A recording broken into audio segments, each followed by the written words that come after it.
welcome to the podcast. This podcast today is in English because our guest is from France and doesn't speak Dutch. So if you're speaking Dutch and want to listen, you can stay. If you don't want to listen, well, I'm very sorry. You can see us on the next episode when we're going back to Dutch. So now I'm going to introduce our guest. Our guest today grew up in the northeast of France and moved to Edinburgh, where he discovered a passion for specialty coffee and oversaw 4 cafés at the same time. Then he moved to Amsterdam to further develop his leadership, management and business skills before he decided to try something new. Now he's an established photographer living in Maastricht. Please welcome Romain Laurent. What an Hello. introduction. Yes. Better than I could have said. Yeah, that's what we do. We just research all our guests, and I found this really long article about you actually online where all these things came up. So I think that's perfect just to write a good intro. A lot of life history, a lot of life lessons, I guess. It's been a ride. It's been a ride. It still is a ride. But yeah, it's really fun. Yeah, one thing I couldn't find just for my, because I'm curious, how old are you? I'm 27. 27. Yeah. Still quite young. Yeah. Yeah, Look older. Yeah, There's the moustache. you've done a lot. Yeah, I've done a lot. I also started working at 16. Okay. When I was studying, so that also pushes you into life. And then I moved to UK when I was 18. So straight away just moved out of France. Just found a job in UK. Like on your own or? I actually moved with friends. Okay. It was like, I don't know, just 3 friends just being like, oh, what do we do after school? Let's Yeah. just move. We just moved because it was fun to do. Yeah. And then Cool. one of our friends just left after 2 weeks or something. He was like, I can't do this, guys. This is crazy. And then we just stayed, and then, life just went on. How did your parents feel about it? Just you moving to the They UK? couldn't believe it. Until it happened. We're like, nah, it's not going to do it. But then, Then your suitcases were at the I door. was like, guys, I bought a ticket. We're like, nah. And then that's kind of what it is. At first, also said I was leaving for a year. So then they have in mind, he's coming back, Yeah. right? But then after a year, I was like, there's no way I'm going back. This is Yeah. just too much fun. Yeah. No, I because can imagine. did you already have a job offer lined up when you moved to Edinburgh? Yeah, because I'd gone to Edinburgh as an intern. So I worked as an intern for a French bakery. Okay. While I was studying pastry. So then I just called the owner. I was like, hey, I want to come back. Do you have a job for me? He was like, yeah, sure, for the summer. Yeah. And then the summer just stayed for 5 years. Yeah. And what I was thinking about when you just said you were working as a pastry chef. Yeah. Is there a way you implement like things that you learned there into your photography, like attention to detail or something like that? I was just wondering. Yeah, I think. I mean, I use more those skills for my everyday cooking, or like when I have people around, you can impress them with some bread or cake. Or Yeah. But I think from pastry or coffee or management, it all just comes together really because it's being organized, it's being like neat and clean and knowing what's going on and scheduling yourself. There's so many things that just overlap. And it's also service, right? Like, I made cake. What I really enjoyed is people enjoying those cakes, right? You want people to tell you those cakes are great. Same with coffee. I make coffee. You'd want people to tell you coffees are great. Same with photography, right? Like, it just overlaps all the time. It's service. It's creating something for people that you're proud of and people enjoy as well. Let's circle back to like moving to UK for a bit. Yeah. Because what I find curious is like you went from internship and then you managed multiple cafes in Edinburgh, if I read it right. Yeah. How did that come about in like a very short time as well? Yeah, a very short time because I was there as a pastry chef and it was a very small French cafe. They had 2 locations and it was just very small. And the owner was like, okay, you got to make coffee now as well. I was like, cool. So I just worked front of house, making coffees and serving customers. And I think about a year and a half after I'd moved, the manager had left and I wanted to leave the company. So the owner was like, okay, we have a manager position. Are you interested? But then if you are, we want you to stay here for longer. I was like, okay, cool, I'll take it. But I think I was 19 back then. And I was so cocky. I was so sure of myself. I was like, I can do this. I mean, That's I good. can just imagine the angry customers like, oh, the manager is 19. What does he know? They didn't know. I always looked older, so that was great. People already thought I was 26, 27, so it was fantastic. I wouldn't tell people my age. Yeah. I had the beard and everything, so people always thought I was older, so that worked in my favor. That's good. And then thing kind of snowballed because then the company opened a third location. So the location I was at, where the owner was working, was like, okay, now it's your location because I'm moving to the next one. So then that was my own location. And then we opened a fourth location. And then when you have four companies under the same name, you really have to make sure they are coordinated, right? Like you need that person that makes sure everything kind of feels the same in all companies. So then I slowly became that person because I'd been there for so long and seen the whole growth of the company. Yeah. And I also just fought for the job. I was like, Yeah. I want the job. Here's why and here's why. I was very determined, but also, I don't know, like you're young, you have like I studied pastry. That doesn't bring you to like high position jobs, right? Like you think, well, I can be a baker, but I wanted more. Yeah. So yeah, I just threw myself into it, learning about management, buying books, just doing training online, but whatever. And yeah, just fought for the job, and it went super well. It was very fun.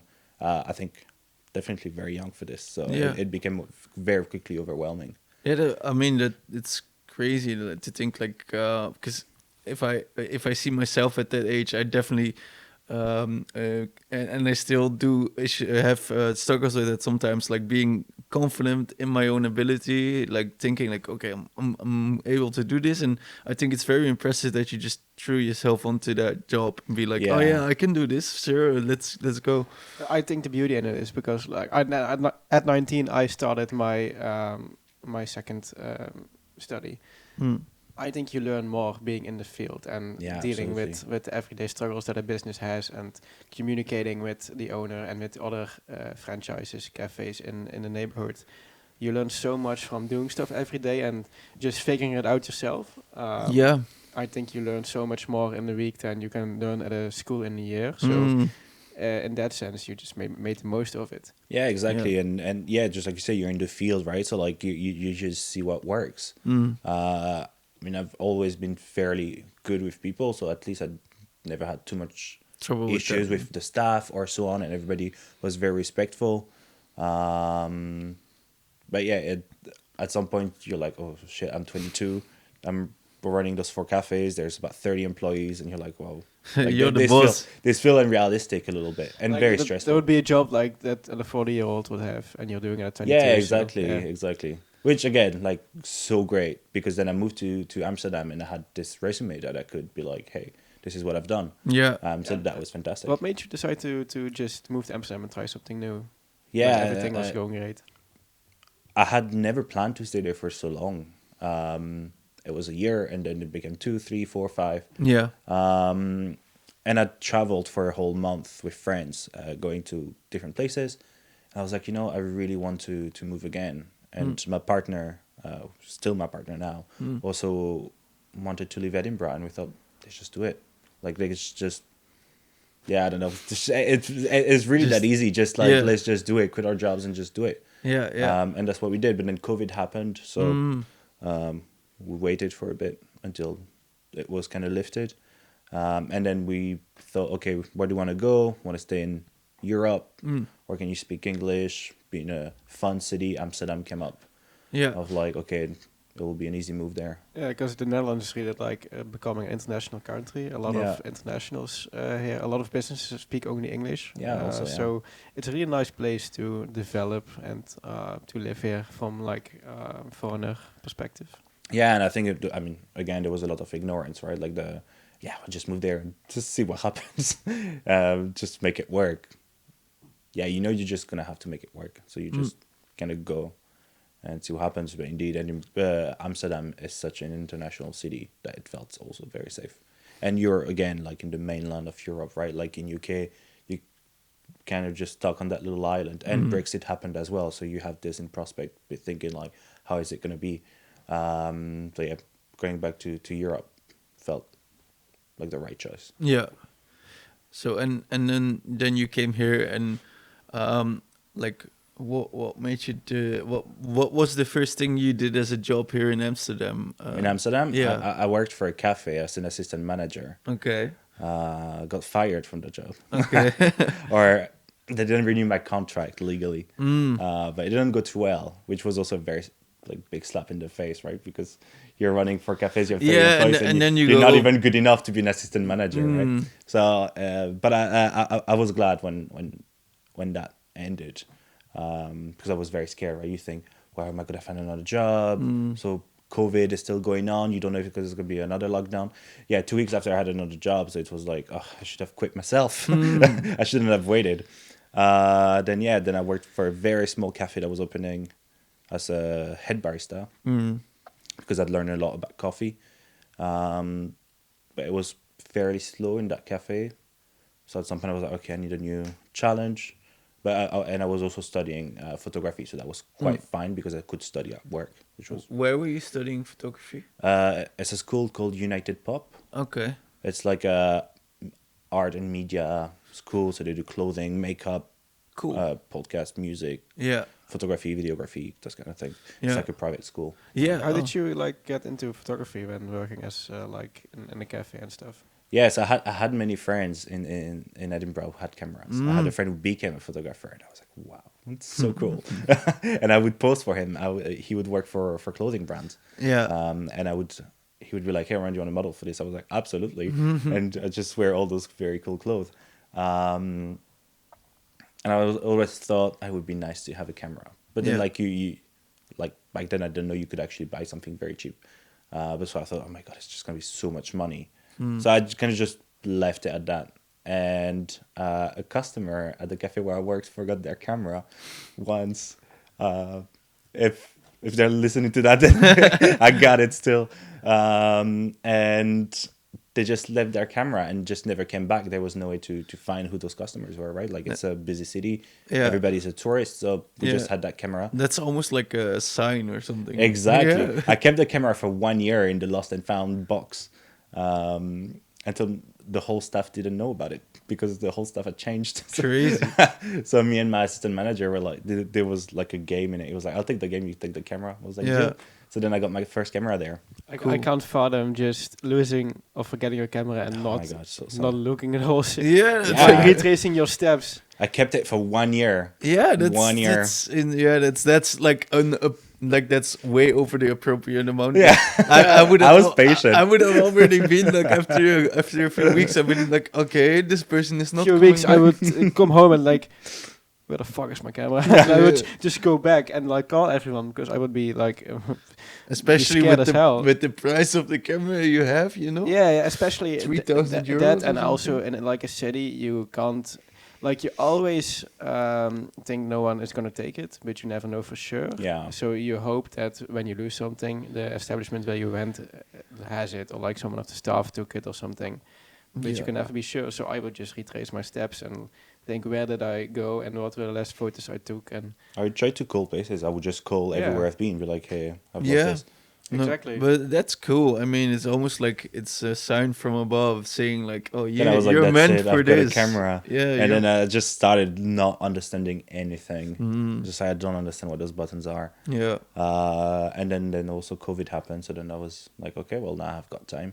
Yeah. So I would just photograph all the time during COVID. It was just like sadly the greatest experience with photography. No, because but I think I just didn't know. I think that's true. Like, I mean, everything slowed down, and then you had like all this extra time left to just try different things. Yeah, I didn't like a lot of things about COVID, but there are times I think back on it and like, wow, that really was a nice time, just hanging around with friends online or like trying stuff out, new hobbies. Yeah, just having time to do finally stuff. Got some hobbies. That was great. Yeah, everybody exactly. started baking bread. And I mean, we were in school, so for me it was also like, oh, I don't have to go to school.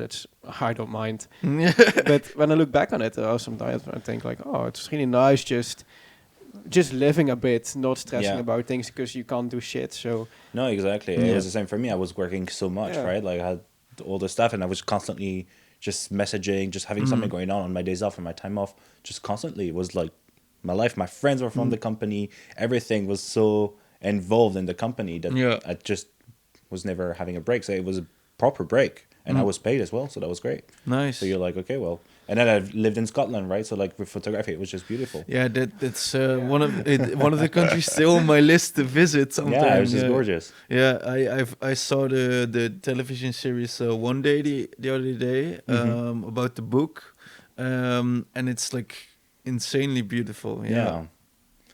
So yeah, then I got the camera. Then it kind of just started like this. Then when I moved to Amsterdam, I thought, okay, like I've dedicated myself so much to a company and like to developing my skills, but I also want to do something for myself, right? Something that feels Fulfilling. yeah, fulfilling and Yeah. creative as well.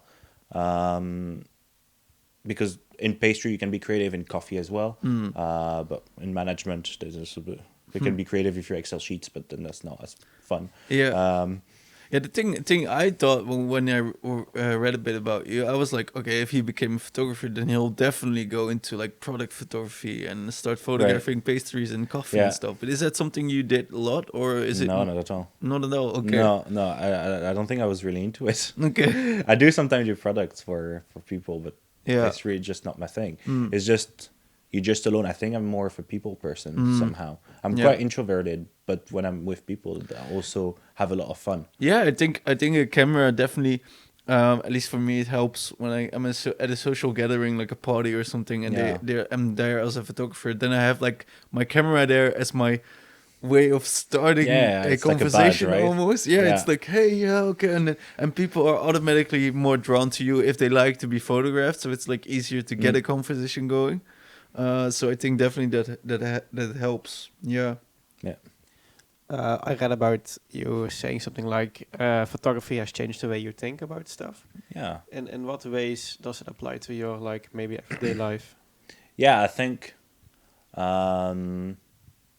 like you do grow older, and I think for me, like my body changed as I moved country, and then maybe you don't live as healthily for some reasons. Like there's just so many reasons your life changes, and sometimes it's just hard to accept, oh, I'm a different person than I was like 2 years ago, or so when I was studying photography, we always had like assignments, right? Like you would just create a project, create a series, present it. And I was like, I really like those photographs from like different older photographers from the past. Yeah. And they were like news, and it was just very beautiful and poetic. And I was like, oh, I'd love to be able to do something like this. So that I took on that challenge to do like some kind of nude photographs, and I was like, I'll just do it for me, because obviously I would never be able to ask someone to do it. And that was very hard, very challenging. I just locked myself in the room and was just like taking those like pictures of this part of my body and like being shaking as I've presented it to the classroom, because like you feel, oh my god, like I'm presenting a nipple, or like, and but it touched on everybody on a certain level. And I was like, shit, I'm really on a right track to creating a story, making an impact on things I'm trying to share with photography. Yeah. So I kind of continued pushing myself in that sense, and I was like, okay, I really want to be like a fine art photographer, creating like concept stories, projects, and create like a whole series of photographs around it. So I kind of just continued in that path, creating like a lot of self-portraits, and most of the time nude and like in nature, and kind of just bringing all those stories. Yeah. Which was really great. It was really fun, but it's super hard to be a fine art photographer. Like you can't. That's a. I don't want to say it's a passion. Some people live from it, but it's really tough to get there. It's specific needs. It's in film as well when you have like the art house films. Yeah. So especially when you want to start making money with it, Exactly. there's a lot of demand for like commercial stuff in film and photography as well. Like the LinkedIn headshots, or like corporate shoots, like photographing businesses and products. Weddings. Yeah, wedding services. But I think in weddings you can have more of your own style than like maybe corporate stuff. Yeah, true. So how is that for you? Like being a fine art photographer and having your own style and like starting to make money from it, starting a business from it. How is that like? Especially with like maybe finding people that want to be photographers and paying you for it. Yeah, I think that was the hard part. It still is in some ways, right? Like you still have to tell people why they should book you, right? But yeah, like from the fine art, I was like, okay, I can't. Like this is really fun, very beautiful. It's also very deeply personal, so it's really hard. Yeah. So I need like a different outlet to have a business, to live from it. Yeah. And portraiture, I thought would be a great way, right? Because I felt that doing those self-portraits really helped me accept my body, give me confidence, make me feel like, you know what, you don't look that bad. No, It's not as bad. And it just really made me feel good. So I thought I can really give that experience to other people. But then you need obviously to build your portfolio. And it's so stupid, but it's so hard to have, for me at least it was, so hard to ask people, can I take your photograph? Yeah. And like you try to explain, you try to give yourself reasons, right? Like, oh, it'll be like this, or I don't know. It's just really hard to gain that confidence of saying, I'm a photographer, I want to take your photograph. Yeah, I think it's really just everyone starting out defending why they are the one to take the photos, or Yeah, exactly. defending a price. And to be honest, when I started taking portraits, I was not great. Like you have to guide people, and it's really hard when you don't know how to. Yeah, But and you have to learn make mistakes, from- so you Yeah, can learn. you have to learn. Yeah.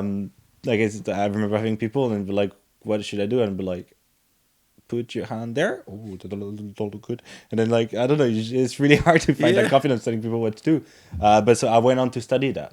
I was like, okay, I want to be able to tell people what to do. Yeah. So I went on to study posing online, how to pose people and how to guide people. Yeah. And that's been honestly a game changer in portraiture. Yeah, I mean, I went to one of your courses a while ago, and it definitely for me, I was already studying photography, so I knew a bit of like how to do that. But I always tend to like just do whatever I feel. But then if you have a shoot with someone that doesn't know and it doesn't know what they have to do, then it's like it can be really uncomfortable. Yeah. So I was like, oh yeah, it's really nice to hear you explain these things in a bit of a more simple manner, because like keeping those things simple is actually very hard. Yeah. Especially like the way you were saying, like how people's proportions change, the way they pose, Yeah, etc. exactly. So, and I was like, okay, that's very interesting. And I was like, okay, this is something I will remember for next times I'm taking pictures of someone, you know? Yeah. And as well, like if you're not working with models, just like regular people you know, or people that book a shoot that maybe don't have any camera experience. No. Yeah. I think it can really be just a bit anxious about, like, we have all this stuff here. You have like the camera, you have like flashlights and stuff, and there's someone in front of you photographing you, so you need a bit of guidance. And I don't have much experience in it because I mostly do like commercial stuff.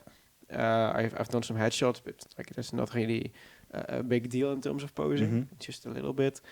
But yeah, it's a thing that people don't really realize, that it is difficult, a skill to learn. It really is a skill to learn. It took me a long time and a lot of practice. Just practice myself. Just in front of a mirror. Yeah. And there's something called flow posing, right? It's one thing to tell people, put your hand here, do this, photo done. But then you have one photo, right? So it's flow posing of being able to get 5 shots into like very little posing. Yeah. It takes a lot of practice. I have so many notes of being like, okay, so I'll tell them to put their hand on the leg, then bring the hand here, put the other hand here, bring it up. Like you try to learn some patterns that you can use. Yeah, I know. I talked to like a friend of mine. She's a professional model. Yeah. And she knows how that works. Right, exactly. Because they learn when they go to a shoot. It's like, oh yeah, okay, I'm starting with my hand here, but then I move it up, and it's like they have this almost this dance like routine. Yeah, exactly. Of like really going through different poses that work for their body, and when you look at like behind the scenes, every click you earn from the shutter, they do something different, and they keep moving at all times. So it's really just a dance. Exactly. Or it's choreography they learn. And to someone who has no experience being in front of the camera, there's nothing better because it is stressful to be in front of the camera. Definitely. I've been in front of the camera. I'm in front of the camera. It's been really confronting as well. Yeah. I've got a lot of people that come up to me, oh, can you make me look less fat or something? And I'm like, I don't know how to, but then I take the photo, or like, I especially with filming stuff, because like in a photo you can retouch and you can do the angles a bit more how you want. When you film people, it's more difficult. You can't just like edit everything out. It would take a lot of time to do so. Exactly, yeah. But I've had a lot of people come up to me and say like, oh, I look really nice in this. And I'm like, oh, I didn't do anything different than normal. No, and I think but that's why I'm always like very open with people, like, hey, this is kind of my style and this is what I stand for. Because like, obviously, For me, especially since we had lessons about a lot of stuff while we were studying, and it was also about like fashion photography. And then my teacher told me this story about like how things usually go when you do like a high-end fashion shoot, and how they treat the models and stuff. And it's just, for me, that was like, I was like, no, this is definitely not how I want to work, you know, because I'm a very social person, and as you said yourself, you're like that too. And for me, it's like really about connecting with the person that's in front of me. So I would never be like, oh yeah, no, you're too fat for this or whatever, you know. That would be so wrong for me. You know, I think it's building connection with someone is like 90% of making them feel comfortable with you. If you just like connect with someone and make them feel comfortable, you don't have to do much else. And like the thing I noticed, which is really like different from what you guys do, is I do like sometimes after movies, but also like event photography. And then you can get like these really intimate moments. Because people don't see you with the camera. You can just like stand like at 20-30 meters. Be like a fly on the wall. That especially. And when you do like like portrait shoots, people are so aware of themselves and everything they do, and they're like, "Ooh, so how should I stand?" And it's really difficult. So I think building a connection, also on film shoots, if you like film, we film a lot of employees of companies. You have to make them comfortable and like introduce yourself, and this is what we're gonna do today. And if you have any issues with something, please come up to us. We'll fix it. And then you see that people like are more relaxed, just waiting on you, just to to tell them what to do, like a bit of direction and stuff. I used to have a guy teaching me at an internship. He had this trick of like taking a brush, and then he told people that it was for something, but there was nothing on it, and he would just brush people in the face with like a makeup brush or something, and that would break their barrier a bit, you know, because after that they were like, oh, okay, now and like more loose or something. It's really funny to see, because before that they were really like tensing up, and then when you tense up, it's like your whole face and body just like ends up being it takes a lot of work to relax people. I mean, I know for me, I usually I spend quite a lot of time with people in the studio when they come in, where we, for like at least half an hour, we're just chatting, having a coffee, looking at backdrops, looking at outfits, just having a good time. And it feels less stressful to suddenly be in front of the camera. And same as I start building the sets, right? Like put the backdrop, make sure the light is right, sitting the person there. I'm still talking to them. We're still having that conversation. Because suddenly you're sitting at the place where you're going to be photographed, but you're still having a conversation, right? So it doesn't feel as like, okay, there's a set, let's photograph. Then suddenly it's very stressful. So there's definitely a whole process to getting people comfortable. Definitely. And I think you also have to be good at it, like as a person, right? Like you have to be social. Good. Yeah, you have to be a social person. Yeah, and I think you learn as well. Like it is stuff you learn with experience. Yeah, exactly. Yeah, you try out things. Yeah, definitely. But I think it's like, as you said, and I read a bit about your workflow as well. And I think that's really similar to how I like to work. I think it's really nice that you take a moment to actually see the person first, and then have a bit of a chat, and like I think then they will be more forgiving later as well, you know, like if they feel like they had a nice experience with you, then they will like the pictures as well, because then it's like you're also together. Biased to your experience, exactly, right? like if you've had a great experience. It's the same thing going to a restaurant. Like if I go somewhere and I eat food and the people are really nice and like it's a great experience, I just have a nice chat with them, and then afterwards I'll be way more positive about the end result, you know. It's all service. I went to I was in Greece for 4 days. I went to the same cafe probably 12 times, and every time, because the coffee was quite nice and the people were just really cool, were just really fun, and why would I go somewhere else? It's just really fun. It's like experience is a lot more important than the product you deliver. That's what I've based my whole business on. I don't think I'm the best photographer out there. I think my portraits, I'm really proud of what I do.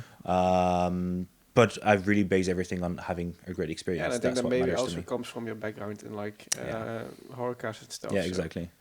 Yeah, that's really nice. Yeah, and like being like obviously it's humble of you to say like I'm not the best photographer, and I get that. I have the same thing. Like I would never say I'm the best, but There's always more stuff to yeah, learn more and stuff to grow. learn. But I think that's what's good about like a good artist or someone that really enjoys their work. Is like you're never finished with learning things. No, It's it's really tough to say, this is the best photo. And sometimes I have it, to be honest. Sometimes I'm like, damn, look at this. This is one of my best photos. Yeah. Yeah, sure, but it's also accepting that you can't do everything.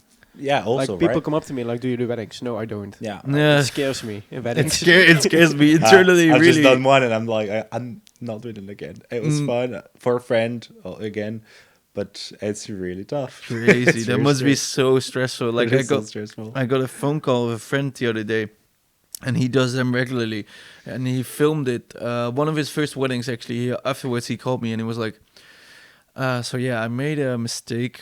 I didn't clean my sensor properly, and now there's like dirt on it in every shot." And I was like, Yeah. and then he had to re-edit almost every shot in Photoshop and get the dirt out and then place it back in. You're lucky you're doing photography and not filming It's stuff. insane, yeah. No, it's really insane. So I was like, dude, if that happened to me, I would just be like calling them and be like, I give them back the money, and It's hard not to do that. Yeah. And also sometimes like we obviously see a lot of those things, right? Like all those little details that people really don't care so much. But like if you, I mean, maybe you're wedding, maybe not, maybe it's very special. But like in a lot of the work, people just look at what they want to see. Like they want to see themselves looking good or having a good time or that emotional moment, right? And they don't focus so much of that little speck of dust that's at the bottom. No, like obviously that doesn't help, but no, but I think like especially I think creative people like ourselves, like photographers and videographers, is like we're like a super OCD almost in those things.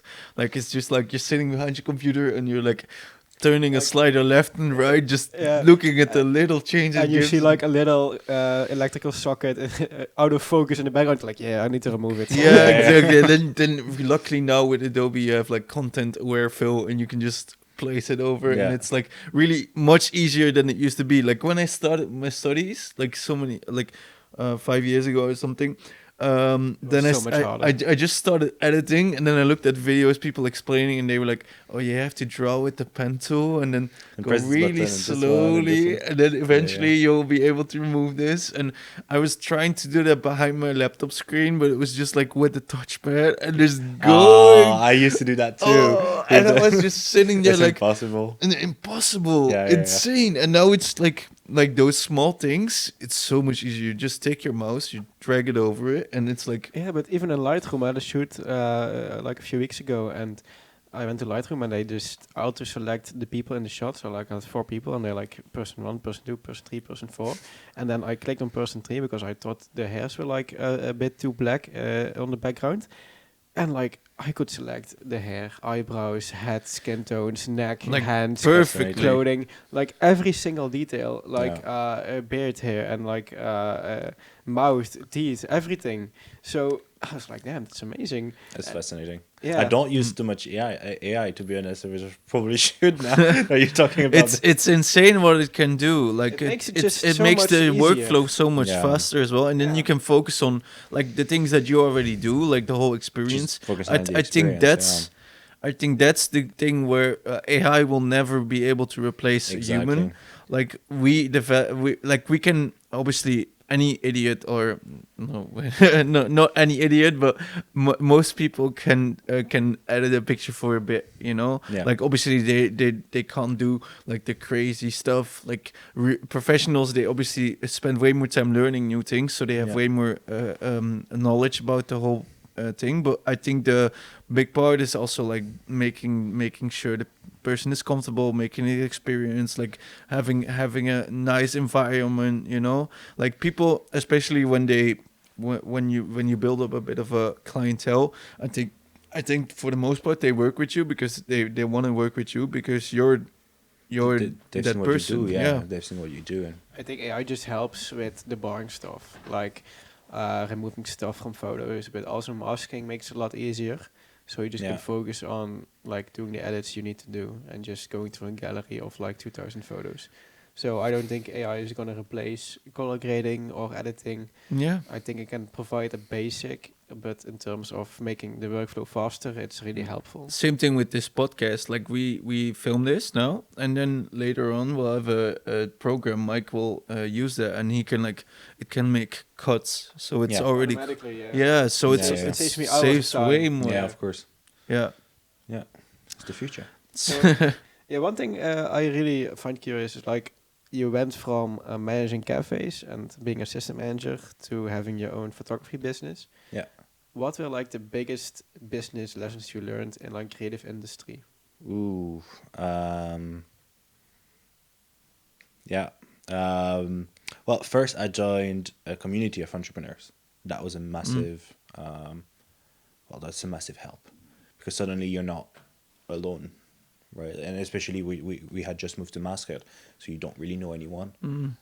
So it was great to have this circle of people that either are way further down the line than you are, but also people that are probably even less at a lower place than you are, right? Like they have the idea of a business but don't have a business yet.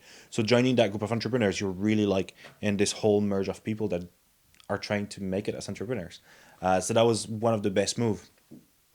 And separating myself from the art of photography. That's the second. Looking at it from the point of view as a business, right? Especially when it's personal, it's super hard to price yourself, to tell people what you do. Like you'll often like undermine yourself, saying, "No, yeah, I'm a photographer. I do a bit of photography, a bit of that." And it's really hard to say, "No. I'm a portrait photographer. I empower people. I create experiences, and so on and so on." So it's learning to separate the art and be like, okay, I've got those skills more or less achieved. Like I got those skills to take photos of people. Now I need to put it out there in the world. I think that's so good. Like, especially the part where you said you feel the need to explain yourself. That's something I struggled with as well. Like I had a exposition a year ago or something, and then someone actually came to watch my work, and they were like, "Oh yeah, that's so nice," blah, blah, asking me questions about it, and I was like, "Oh yeah, no, but I just took a picture and I did this and this," and I was really downplaying the thing that I did, and I was like, and then someone else, one of my friends came up to me and they were like, "Bram, why are you like selling yourself so short? You know, you need to be proud of your work and say like, hey, yeah, I did this, you know." And it's so hard. I think I think many people will in the creative industry struggle with the same thing. It's like you need to be confident about yourself, but also about the things you put out, you know. Yeah, and it's fine to be not confident but say this to your friends, right? Like say your partner, to my partner, I'm like, I don't know about this, I know about this. But when you're in front of people that are a potential client, potential audience, then you don't want to come off as shaky, right? No, like, exactly. Because nobody cares. And like nobody's like, well, I don't want somebody shaky to take my photos. So yeah, that definitely separating yourself from the art, just focusing on that. Okay, this is a business. We have to think marketing. You have to think about how you present yourself. You have to think pricing, super important, and what you want to make out of it. Like, what is the service, and getting everything down to the detail. Yeah. Cool. I can imagine just for like income stuff, you also do corporate shoots for a bit. Yeah, so I actually decided to offer headshots because I didn't want to at first. I was like, no, I'll just create art with people, which is very beautiful. And it's very beautiful to have people in the studio just creating beautiful portraits of them. But I thought, you know what, I can actually do headshots, but I want to do it my way. So I thought I'll do headshots. I'll mostly focus on entrepreneurs because I feel that also connects with me.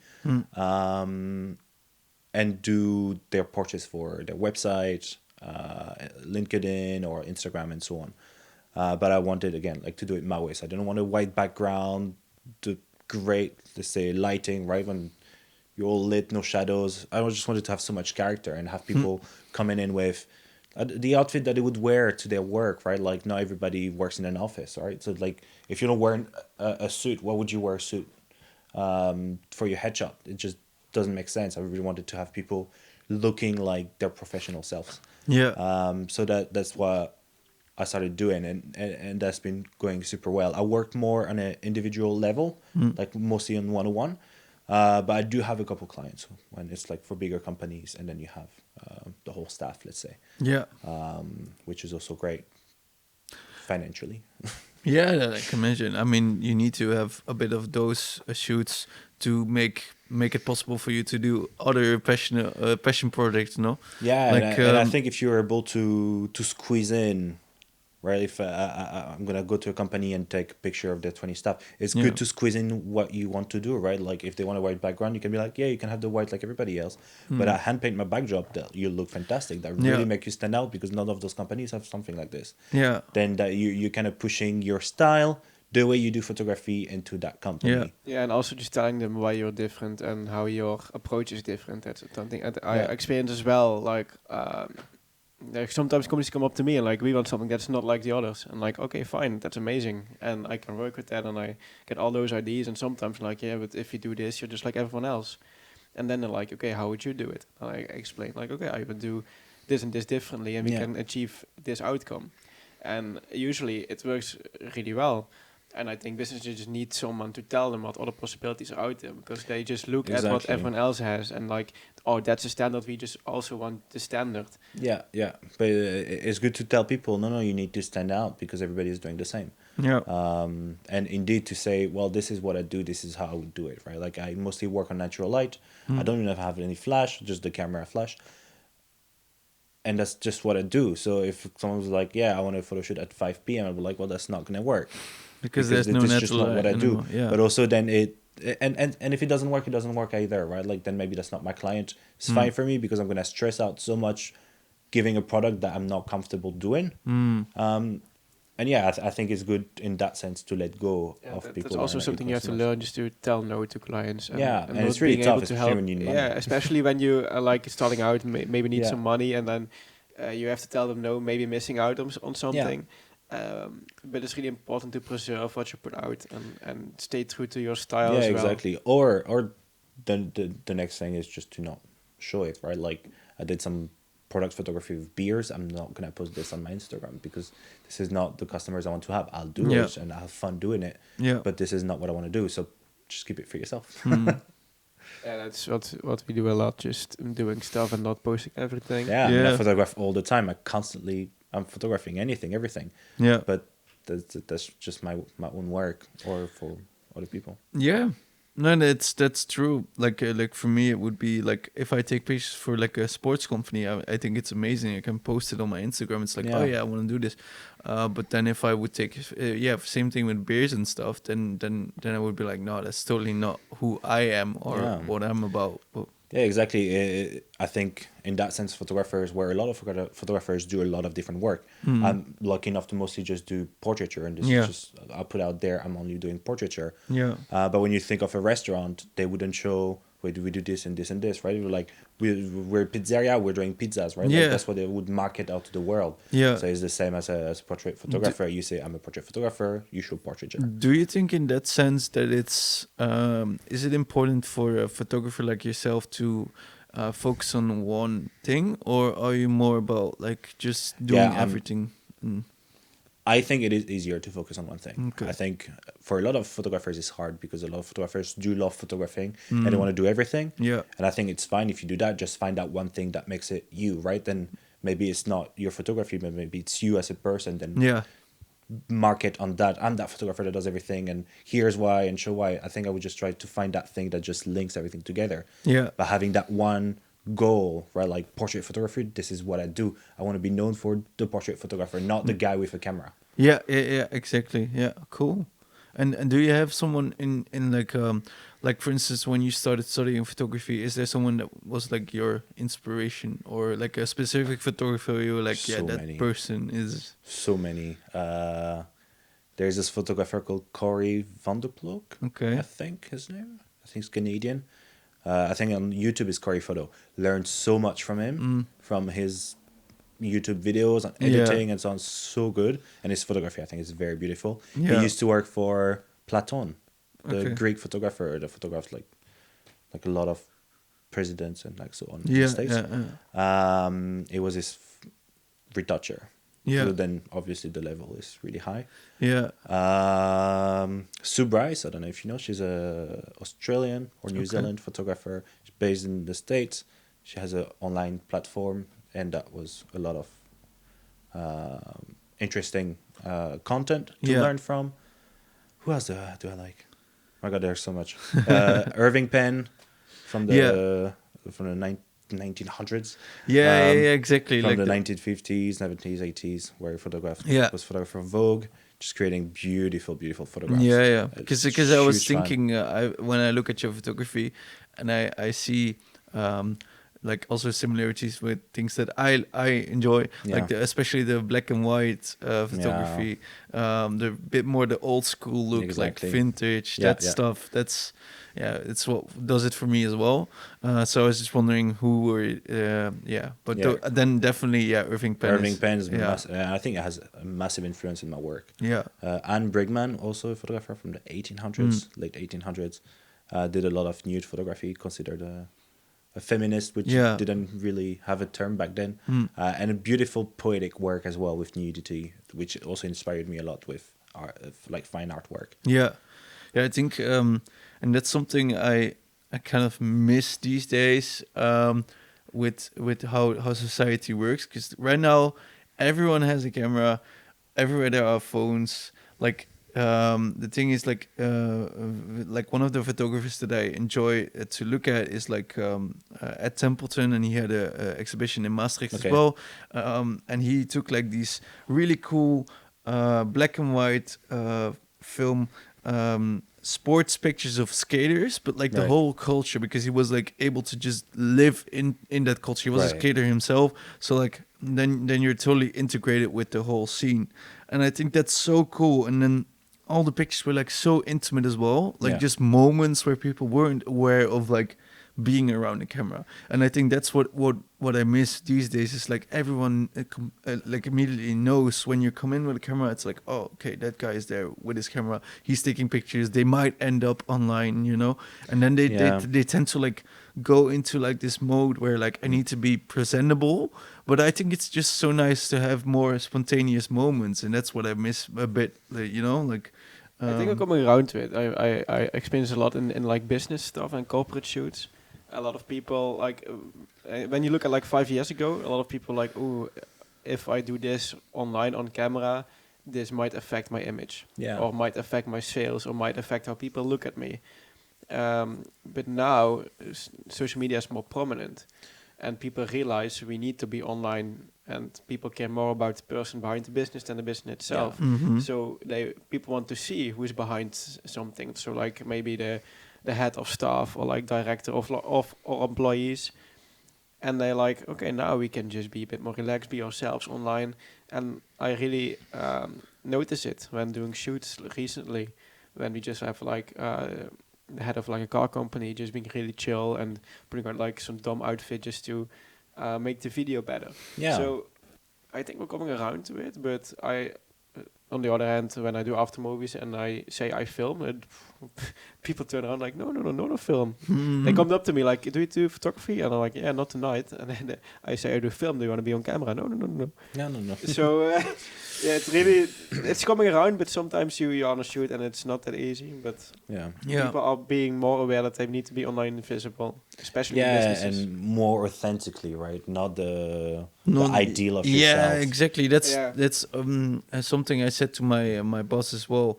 Like I told him, like, okay, we can make videos and pictures and stuff like that, but I think it would be really smart to not focus on, like, let's say, obviously the quality of a video or a picture is important, but like let's focus more on what it puts out, like the message behind it, and also like let's show that you're human.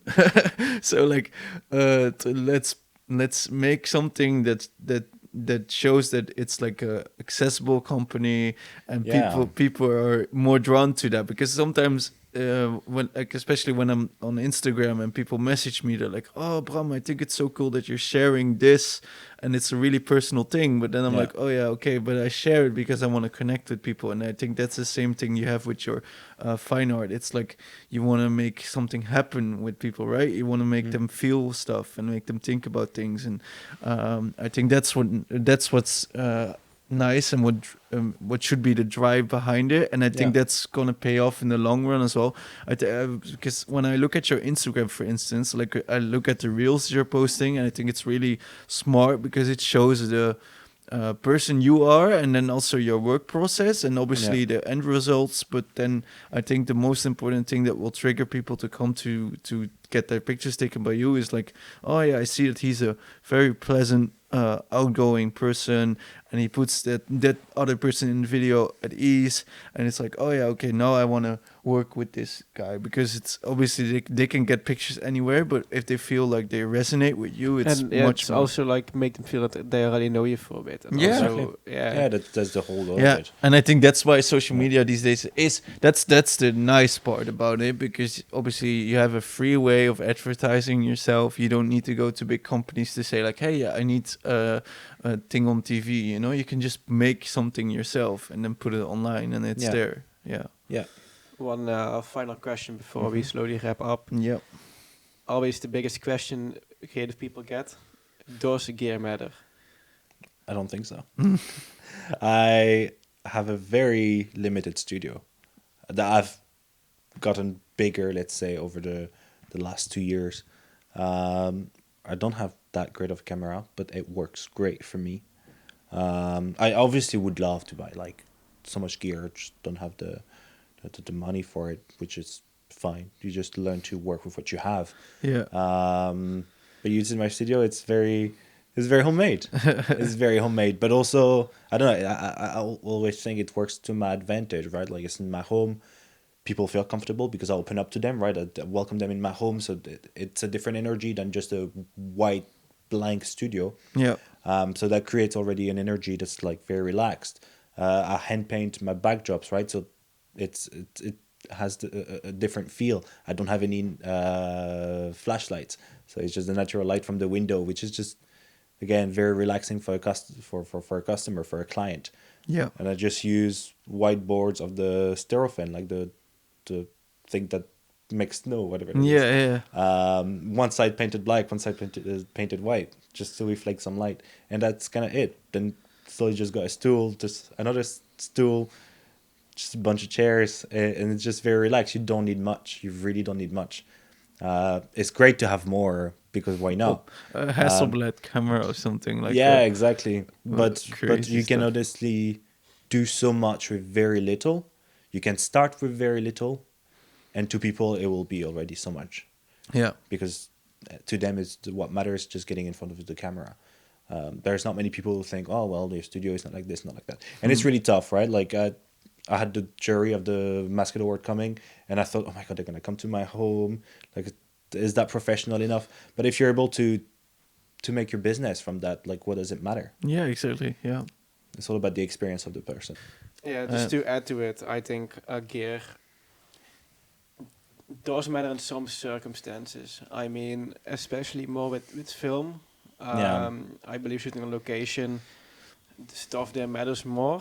Like different price ranges also provide different quality. Exactly. So also depends on your workflow. I mean, I believe it matters to a certain extent. I don't see much difference between like a 5,000 camera or like a 50,000 camera. Yes, there are a lot of differences, but for the work I do, it doesn't matter as much. And especially where you put it out. Like the other day I saw this video on LinkedIn, and it was a post about this car dealership. And they made a simple video with a puppy dog and in the car dealership, and then with a phone, and just put a voiceover over it, and it got like 15 million likes or something. Yeah. And then the sales blew up. So I think it's also like these days, someone can just put a video they filmed on their phone, not putting much effort into it, online, and it can go crazy. It's all about the message, and then how you like how you do it, how you make it. It's all up to you. Yeah. Like a company can like create a storyboard or a message and film it to phone, and it works. Yeah. But they can also say like, oh, maybe we should make this a real commercial, and then they spend like 30,000 to make it so. Yeah. So it all depends. I think it's all more accessible. Yeah. A lot of beginner cameras are getting more expensive or more cheap because we're like focusing more on mirrorless these days, and they are more expensive. I also believe technology is advancing so much that Crazy. like new stuff gets out every year, which makes significant progress, so that stuff that was new 3 or 4 years ago gets really accessible to everyone and Yeah. really cheap. Yeah, but there's a thing where like you have fantastic equipment, and do you need that extremely fantastic equipment? Do you actually need it? Well, No. like it probably for some type of jobs you do. Yeah. But like for me, like photographing people, that Yeah. what matters is that one photograph of a person. They're not gonna print it on the billboard. I Exactly. don't need No, all the- all exactly. this That's megapixel. the difference You know in, what I in mean? clients, I think. Yeah, if you do Yeah. it for high-end advertisement, then Yeah, but obviously you then need... they expect something of you, and they specify what they want in terms of deliverables. Like my first camera, right, is the A7R III from Sony, and it was back then it was like 2,800 euros, and I wanted it so much, and it was not the newest model. It was like the A7R4 was out. And now you but- have the A9 and... Yeah, but Yeah. then the biggest difference was like maybe like 300 extra pixels Yeah. in the photography, but the price range was like 1,000 euros more. Yeah. And now you got the A7R5, and even when I compare those two, and I think like, oh, the only difference I get is like maybe better filming stuff, but I don't need it on my photo camera, and some more pixels. Yeah. Yeah. Do you need it? Is a client gonna look at it? Oh, I want 9,000 pixels. No, they don't give a shit. No, exactly. And you're gonna have to make it smaller anyways to fit on Instagram. so- Exactly. Or like for web stuff, like Yeah, for you- websites, they don't want like 10 MB photos or like 50 Yeah. MB photos. So. You know what hurts my feelings as well is like sometimes I see these videos on like these photographers on social media, and they take wedding pictures and they're like, oh yeah, okay, this is a cute shot, but it's blurry or something, and then they just crop in onto one of the details, and I'm like, oh, but then obviously in class we learn like, okay, if you do that, the quality is gonna go Right. down, you know, and so it's just But even then, if you crop really in on like Yeah. 7,000 pixels, you crop to 2,000 pixels. It's enough for any screen. Yeah, that's the thing. That's why, like on social media, normal, like if I would give it to my dad, for instance, he would think, "Oh, nice picture, it's fine," and they don't care about that stuff. But because I see, because I think about that stuff, it hurts my soul. But that's just Yeah. because I care about that. You know, it's Yeah, it like really is. Yeah, it's just because we're passionate about this, and Yeah. it's different. I yeah. think we criticize ourselves the most, and also look at stuff other people make with a more critical eye.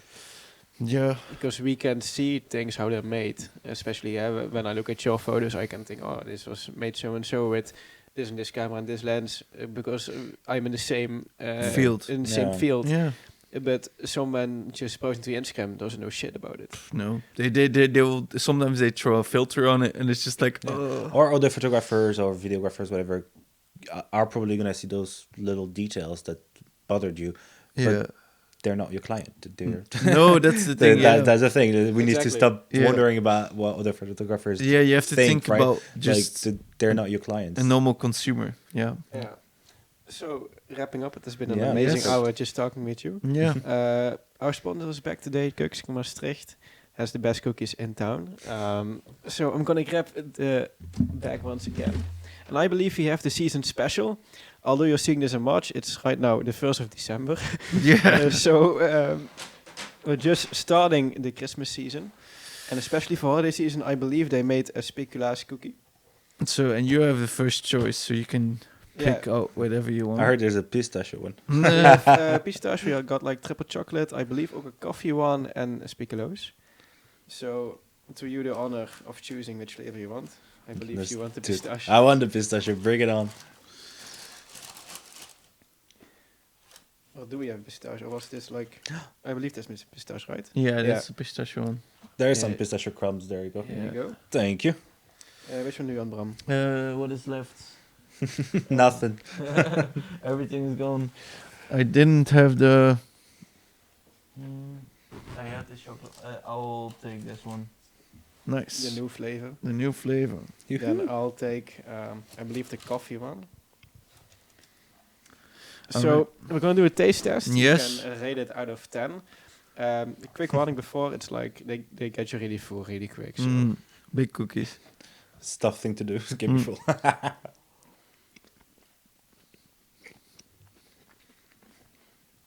Really good. What does the pastry chef think about it? Love a cookie. Nice. I would want to work there if I was so big. Yeah. Yeah, I've been to the shop. It's really nice. Yeah. Yeah, really cozy as well. Yeah. Really warm. I just love a good cookie. Mm-hmm. I think when you come from the baking world, you start enjoying more simplistic stuff like a cookie. You don't want like those triple cakes of like 1,000 mousses or whatever. You just want like a good cookie. Nice. That's what it is. Amazing to hear. On a scale of 1 to 10, how would you give it in terms of rating? No, I gotta give it a 10. Amazing. Come on, Maastricht. Let's go Maastricht. Well, thank you so much for coming on the podcast. Thank you very much. That camera is yours. Please tell the people what you do, where they can find you, and who do you want to work with. You look professional. Take your time. No stress, no stress. So my name is Romain. I'm a portrait photographer and a headshot photographer. You can find me on Instagram at Laurent Romain Photography or on my website, laurentromain.com. That's about it. Amazing. Thanks for being here. We're going to wrap it up. This was the last episode of our season 1. Mm-hmm. So the 10th episode. We're going to be back with a season 2. So please stay tuned for that one. Yeah, thank it's you gonna be fun. Thank you so much for following us these last 10 episodes. And we're going to see you soon. Bye-bye. Bye-bye.